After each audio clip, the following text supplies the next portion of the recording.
कभी कभी पुलिस के सामने कुछ ऐसे पेचीदा केस आ जाते हैं जिनको सुलझाने में पुलिस को पसीने छूट जाते हैं।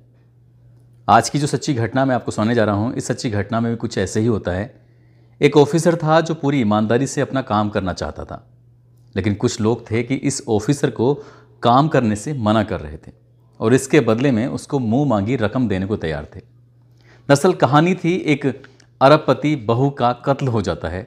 कत्ल किसने किया है, बस इसी जांच को दूसरी दिशा में बदलना था। लेकिन उस ऑफिसर ने भी अपनी ईमानदारी का सबूत दिया और आज वो सभी के सभी आरोपी उम्र कैद की सज़ा काट रहे हैं। वाकई आज की कहानी सुनने के बाद आपको लगेगा कि कोई इंसान किस हद तक गिर सकता है। क्या वो अपनी चाहत को पाने के लिए किसी का भी कत्ल कर सकता है? वाकई इंसानियत को शर्मसार कर देने वाली आज की कहानी है। आदाब, नमस्कार, सत श्री अकाल। मैं उस्मान सैफ़ी। आज की जो सच्ची घटना मैं आपको सुनाने जा रहा हूँ, ये सच्ची घटना है उत्तर प्रदेश के ज़िला कानपुर शहर की। दरअसल बात कर रहा हूँ 27 जुलाई 2014 की रात लगभग 11:30 बजे के आसपास। पति और पत्नी खाना खाकर एक रेस्टोरेंट से बाहर निकले थे और जैसे ही रेस्टोरेंट से निकल रहे थे तो पत्नी ने कहा कि मुझे लॉन्ग ड्राइव पर जाना है, तुम्हारे साथ लंबे सफ़र पर निकलना है। ये रविवार का दिन था और पूरा शहर कह सकते हैं कि कुछ सोए हुए थे, कुछ जाग रहे थे, कुछ चल रहे थे, कुछ ऐसे ही था। लेकिन जब इनकी होंडा कार ये CS आज़ाद विश्वविद्यालय और राबतपुर के बीच में थी, तभी कई बाइकों पर कुछ गुंडे आ जाते हैं और अचानक ही उस कार को रोक लेते हैं। जैसी कार रुकती है, कार रुकने के बाद खिड़की खुलवाई जाती है। उस ड्राइवर सीट की तरफ जो पति होता है उसको पकड़कर खींचकर बाहर निकालते हैं और बहुत बुरी तरह से पीटना शुरू कर देते हैं। बार बार वो एक ही बात कह रहा था कि आखिरकार तुम मुझे क्यों मार रहे हो, मेरी गलती क्या है। लेकिन वो कुछ बताते नहीं हैं और बिना बताए ही उसकी गाड़ी के अंदर बैठ जाते हैं और वो ज़ोर ज़ोर से चीख रहा है। वो कह रहा है कि तुम्हें कार लेके जानी है तो ले जाओ, मेरी पत्नी को कहाँ लेके जा रहे हो। बस इससे पहले कि वो कुछ कर पाता, कार उसकी आंखों से ओझल हो चुकी थी। उसकी बीवी उस कार के अंदर थी। वो नहीं जानता था वो कौन लोग थे, कहाँ से आए, क्या बात थी। फिर वो रोड पर खड़ा होकर ज़ोर ज़ोर से चीख रहा था, चिल्ला रहा था, मदद की गुहार लगा रहा था। इससे पहले कि रात में कई बार होता क्या है कि वाहन देखकर भी अनदेखा कर देते हैं, इसके साथ भी कुछ ऐसे ही हो रहा था। लेकिन एक भला मानुस इस रास्ते से गुजर रहा था, वो भी बाइक पर था। उसने पूछा कि भाई साहब क्या हुआ, मैं आपकी क्या मदद कर सकता हूँ। तभी वो कहता है कि मेरी कार को कुछ बदमाश लेकर यहाँ से भाग गए हैं, जिसमें मेरी बीवी बैठी हुई है, मेरी मदद कर दो। तभी वो लड़का उसको नज़दीकी पुलिस स्टेशन लेके जाता है। वहाँ जाकर वो अपनी पूरी कहानी, पूरा दर्द बयां करता है। पुलिस वाले जब उसकी बात सुनते हैं तो पुलिस वालों के रोंगटे खड़े हो जाते हैं। दरअसल वो लड़का कोई साधारण लड़का नहीं था, बल्कि इस शहर के जाने माने कारोबारी का बेटा है। उसके पापा का नाम ओम प्रकाश दासानी होता है और लड़के का नाम था पीयूष दासानी, जो कि बिस्किट के बड़े कारोबारी हैं। अरबपति फैमिली से वो ताल्लुक़ रखता है और उसकी पत्नी जिसका नाम होता है ज्योति, जिसकी उम्र लगभग 24 साल के आसपास होती है, वो भी एक प्लास्टिक कारोबारी जो कि जबलपुर का रहने वाले बड़े कारोबारी हैं, अरबपति हैं, उनकी बेटी थी। अभी 1 साल 4 महीने पहले ही शादी हुई थी। पुलिस समझ नहीं पा रही थी। पुलिस ने उस लड़के को सीधा कहा कि तुम अपने घर जाओ। घर इसका पांडु नगर में होता है। ये अपने घर पहुंचता है। इससे पहले कि ये लड़का पहुंचता, ये सूचना वायरलेस पर सर्कुलेट कर दी जाती है और धीरे धीरे पूरे कानपुर शहर से होते होते पूरे प्रदेश भर में ये खबर फैल जाती है, पूरे उत्तर प्रदेश में, कि कारोबारी की जो पत्नी है उसका अपहरण कर लिया गया है। बाइक सवार कुछ गुंडे आए थे, उसकी कार को भी लूट के ले गए हैं। पत्नी कार के अंदर बैठी हुई थी। पुलिस वाले समझ नहीं पा रहे थे। IG, DIG, SSP, DSP, जितने भी आला अधिकारी होते हैं वो सब के सब इस जगह पहुंच जाते हैं पांडु नगर में, इस करोड़पति कारोबारी के यहाँ पर, और फिर से एक बार पूछते हैं कि आखिरकार क्या हुआ था। जो बात अभी उसने थाने में बताई थी पुलिस को, वही बात फिर से दोहराता है। पुलिस वाले खुद सोच में पड़ जाते हैं, हैरान थे क्योंकि मामला कहीं ज़्यादा तूल ना पकड़ जाए। मीडिया को बात पता चलती है, सोशल मीडिया पर ये खबर बहुत तेज़ी के साथ तैरने लगती है और उत्तर प्रदेश की सरकार थी, इन दोनों अखिलेश यादव मुख्यमंत्री हुआ करते थे, उन पर भी दबाव बढ़ने लगता है। कानपुर के बड़े से बड़े कारोबारी इस घर में इकट्ठा होने लगते हैं और देखते ही देखते हज़ारों लोगों की भीड़ इस घर के इर्द गिर्द खड़ी हो जाती है। अब पुलिस वाले समझ नहीं पा रहे थे कि आखिरकार करें तो क्या करें। कुछ ही घंटे भी बीते थे, रात का समय था, लगभग 1:30 बजे के आसपास सूचना मिलती है कि जो कार है वो कार मिल गई है। पुलिस वाले बस उस कार की सूचना पर दौड़ते हुए पहुंचते हैं और जाकर देखते हैं तो कार के अंदर उसकी पत्नी मौजूद थी, लेकिन वो अब जिंदा नहीं थी बल्कि मर चुकी थी। उसने किस कलर के कपड़े पहने थे यही नहीं पता चल पा रहा था, क्योंकि हत्या करने वालों ने उसको चाकुओं से कुछ इस कदर गोदा था कि कपड़ों का रंग पूरी तरह से लाल हो चुका था। अलग अलग लगभग 4 चाकू रखे हुए थे उस गाड़ी के अंदर। किसने हत्या की है, क्यों की है, पुलिस अभी तक बस यही सोच रही थी। शायद कारोबारी से रंगदारी वसूलने के लिए किसी बदमाश ने ये सब काम किया होगा, या हो सकता है कि पहचान की वजह से उसकी हत्या कर दी हुई। तमाम तरह के कयास लगाए जा रहे थे।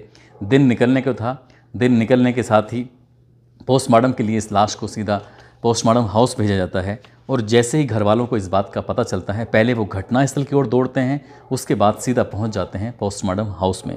जब पोस्टमार्टम हाउस में आते हैं, सबके सब घर वाले रो रहे थे, बिलख रहे थे, परेशान हो रहे थे कि आखिरकार क्या माजरा है। तभी एक पुलिस अधिकारी पूछता है कि एक बार मैं फिर से जानना चाहता हूँ कि आखिरकार हुआ क्या था। तभी वो जो पीयूष होता है वो कहता है कि सर, संडे का दिन था, पत्नी ने कहा कि आज खाना बाहर खाएंगे। मैं और मेरी पत्नी हम दोनों ही संडे को एंजॉय करने के लिए जो नज़दीकी एक रेस्टोरेंट था, नामी गिरामी रेस्टोरेंट, उस रेस्टोरेंट पर खाना खाने के लिए गए थे। अच्छे खासे हम लोग खाना खा रहे थे, सब कुछ ठीक चल रहा था। खाना खाकर निकले थे, तुरंत ही कुछ ही दूरी पर कुछ बाइक सवार आते हैं और उसकी गाड़ी को लूट कर भाग जाते हैं। इसके अलावा कुछ नहीं पता। जैसे ही उसे एक हेल्प मिलती है, हेल्प के माध्यम से पुलिस को सूचना देता है और उसे नहीं पता वो कौन हत्यारे हैं। पुलिस ने अब इस इलाके के अलग अलग लोगों से पूछताछ करनी शुरू कर दी। इस इलाके में क्या पूरे शहर या देहात में जितने भी बड़े बड़े बदमाश थे उनको सर्कुलेट करना शुरू कर दिया, उन तक पुलिस ने पहुंचना शुरू कर दिया। पुलिस के आला अधिकारी अपने अपने हिसाब से इस मामले की जांच पड़ताल में जुट जाते हैं। आईजी 20 से ज़्यादा टीम बनाते हैं। साथ ही जिस टावर के क्षेत्र में ये लोग गए हुए थे उन टावरों को खंगालना शुरू किया जाता है। देखा जाता है कितने नंबर इधर चल रहे थे। लगभग 80,000 नंबर थे। 80,000 नंबरों में उन कातिलों की तलाश करना पुलिस के लिए वाकई चुनौती बन जाता है। और ये दिन निकलते ही फिर पुलिस पर बेहिसाब तरीके से दबाव भी बढ़ने लगता है। इलेक्ट्रॉनिक मीडिया हो या प्रिंट मीडिया हो, इस मामले की बड़ी पुख्ता तरीके से रिपोर्टिंग कर रहा था। और जैसे जैसे रिपोर्टिंग हो रही थी वैसे वैसे पुलिस पर दबाव बढ़ रहा था, वैसे वैसे सरकार पर दबाव बढ़ रहा था। पुलिस करे तो क्या करे। इसी बीच में एक ऑफिसर होता है। ऑफिसर अपने सीनियर ऑफिसर के पास जाकर कहता है कि सर, मुझे कुछ कहना है। और जैसे ही वो ऑफिसर बात बता रहा है तो सीनियर ऑफिसर कहते हैं, तुम्हारा दिमाग ख़राब हो चुका है। ये बात अगर किसी को पता चलेगी तो पुलिस पर इतना पहले से ही दबाव है, कहीं ऐसा ना हो कि पुलिस की और भी आफत खड़ी हो जाए। क्योंकि शहर के बड़े बड़े कारोबारी, मीडियाकर्मी, तमाम पुलिस आला अधिकारी, सभी लोग यहाँ पर मौजूद हैं। और ऐसे वक्त में वो सब इंस्पेक्टर या फिर कोई पुलिस ऑफिसर ये कह रहा था कि मेरा जो शक है वो इस लड़के पर है। तो वो कहते हैं, कैसी बात कर रहे हो, जब तक हमारे पास पुख्ता सबूत नहीं होंगे तब तक हम किसी पर हाथ नहीं डाल सकते। क्योंकि पुलिस ने अपने लेवल पर लगातार 2-3 दिन से जांच कर रही थी। 2-3 दिन के बाद भी पुलिस को कोई सफलता हासिल हो ही नहीं पाई।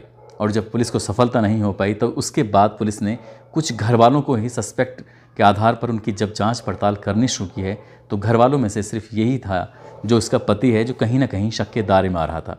दरअसल पुलिस ने जब जांच की तो पता चलता है कि जिस जगह पर यह घटना हुई है उस घटना से महज 500 मीटर की दूरी पर चौकी थी, जबकि वो गाड़ियों का इंतज़ार कर रहा था। ऐसा क्या था कि लोगों से मदद मांग रहा था, जबकि वो दौड़कर सीधा पुलिस स्टेशन पहुंच सकता था। और जिस वक्त ये वारदात हुई थी तो उसकी जेब में मोबाइल रखा हुआ था। वो चाहता तो पुलिस को कंट्रोल रूम में फ़ोन कर इन्फॉर्मेशन दे सकता था कि उसकी पत्नी का अपहरण हो चुका था। वो चाहता तो ये लोगों से जिस तरह से उसके साथ घटना हुई थी वो उसकी वीडियो बना सकता था, कुछ भी, बहुत सारी बातें हो सकती थी। इसलिए पुलिस ने को लगा कि हो ना हो इस घटना के पीछे कहीं ये तो नहीं है। लेकिन बड़े कारोबारी से जुड़ा मैटर था, बड़े लोगों से जुड़ा हुआ मैटर था, अरबपतियों से जुड़ा हुआ मैटर था। ऐसा ना हो पुलिस के लिए ज़रा सा भी कदम कहीं मुसीबत ना बन जाए। तभी पुलिस ने उस सब इंस्पेक्टर से पूछा कि आखिरकार तुम क्या कहना चाहते हो, क्या बात है। तभी वो कहता है कि जिस दिन ये हत्या हुई है उसी दिन घर में उसने एक अलग टी शर्ट पहनी हुई थी। वारदात पे जो टी शर्ट पहनी हुई थी वो घर आकर बदल देता है और पोस्टमार्टम हाउस जो पहुंचता है वो टी शर्ट और थी। पुलिस वालों ने जब इस मामले की जांच पड़ताल की है, रेस्टोरेंट में देखा तो रेस्टोरेंट के जो CCTV कैमरे खंगाले गए वहाँ पर देखा तो पति और पत्नी वाकई सचमुच खाना खा रहे थे, लेकिन पति और पत्नी आपस में बातचीत नहीं कर रहे थे। 3 दिन बीत जाते हैं। इसी बीच में पुलिस को एक डायरी मिल जाती है और डायरी से कुछ ऐसा मिलता है जिसको लगता है कि पुलिस को एक बड़ी सफलता हासिल हो चुकी है। सब इंस्पेक्टर का बयान, सीसीटीवी और जो प्रत्यक्षदर्शी या प्रत्यक्षजन्य साक्ष्य थे, उनके आधार पर जो पुलिस को कुछ सफलता मिलती है। आखिरकार पुलिस उस पति को हिरासत में लेती है, गिरफ्तार करती है और तब उसे सख्ती से पूछताछ करने की कोशिश करती है। जब सख्ती से पूछ रही थी तो वही उसका रटा रटाया जवाब था जो पुलिस को पहले से ही या पहले दिन से ही बता रहा था।